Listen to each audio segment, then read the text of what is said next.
Um, Overall, I think we've done okay. I think we started the game extremely well, particularly Guion and Stevie May, David Wotherspoon as well. So fully deserved to be 1-0 up. And then we basically tried to start the game off too deep and invite a wee bit of pressure.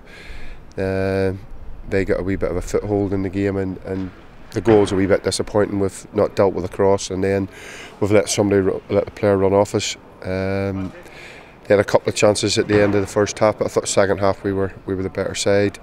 Our shape was a lot better, and really we had 3 or 4 good chances. Rory's had a great save from the keeper. Stevie May's had a good save from the keeper. We've had another good chance across the front of goal, and obviously the penalty. So I think we should have won the game, but credit to Dundee. I thought they played very well, and they gave us a really good workout.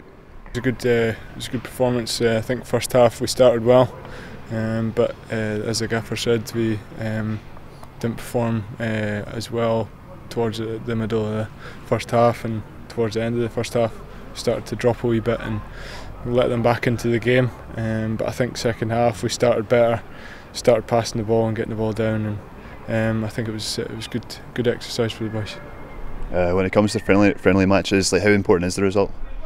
Yeah, I mean sometimes it's not about the result, but this game he put emphasis on winning the game. Even though it was a pre-season friendly, it's still we want to win every game. So I think we went into it feeling positive and trying to go for the win. So it was a good game, and we took a lot of positives out of it as well. There's a few players that maybe didn't play on Thursday that got a chance to impress today as well. Yeah, of course. I mean, obviously we had a game Thursday, so some boys got a wee bit of a rest and taking it easy, because obviously we've got the return leg on Thursday again. But yeah, some of the boys got a chance to show what they can do and try and get into that squad on Thursday. What can you tell us about the 2 trialists, and how did you feel they played today? Well, Barry Nicholson's obviously a very good friend of Callum's, and he's just in training with us. And Scott Brown's a young player we're looking at from Bradford, and hopefully we'll have something tied up for him over the next few days. So I thought they both done well when they come on. Callum Davison came on. How far do you think he's going to push, obviously, Tam Scobie and Brian Easton for the left back position?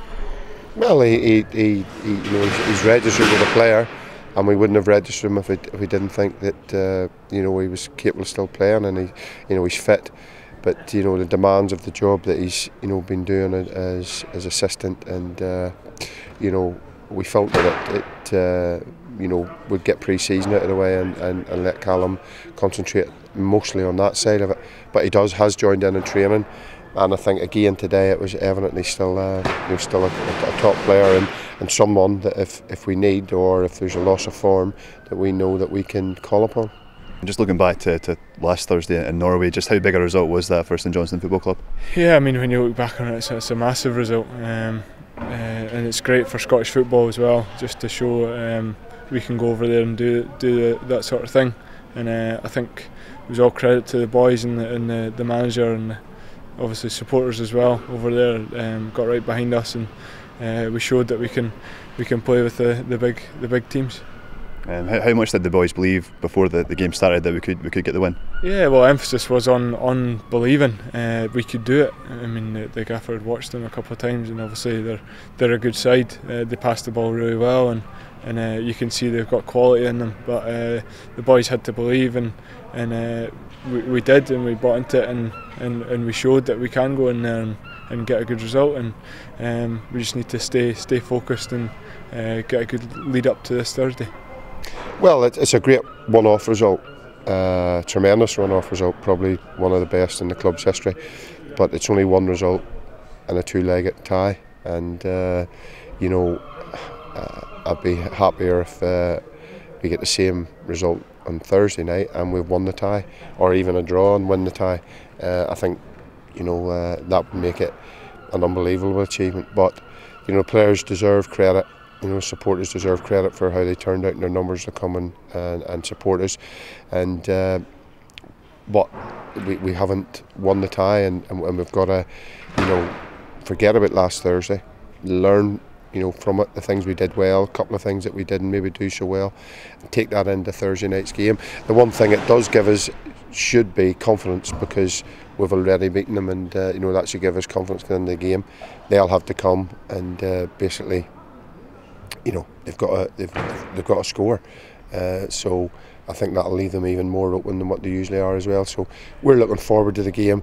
We've enjoyed the few days of the press attention. It's not often that St Johnstone gets as much attention as that, so we've enjoyed that, but our feet are firmly planted in the ground with the knowledge that we've got a really tough game ahead of us. Just last one, there's obviously a big buzz about the game. Obviously, speaking to people and online, there's a big buzz. Hopefully there'll be a big crowd. How important, how effective would a big crowd be to the performance on Thursday? Very important. I think the 500 or so that were there did make a difference, because they didn't stop supporting the team throughout the game. The noise that they made, and I think if you look at the Motherwell game at the end of the season, we get a decent crowd come out to that to support them. It helps the players. It helps create a better atmosphere. It helps give them encouragement. So, I would urge, all Saints fans to bring a friend, bring a mate, bring someone that hasn't maybe been for a few years, and come along and support the team, because we're hoping it's going to be, a memorable night for us.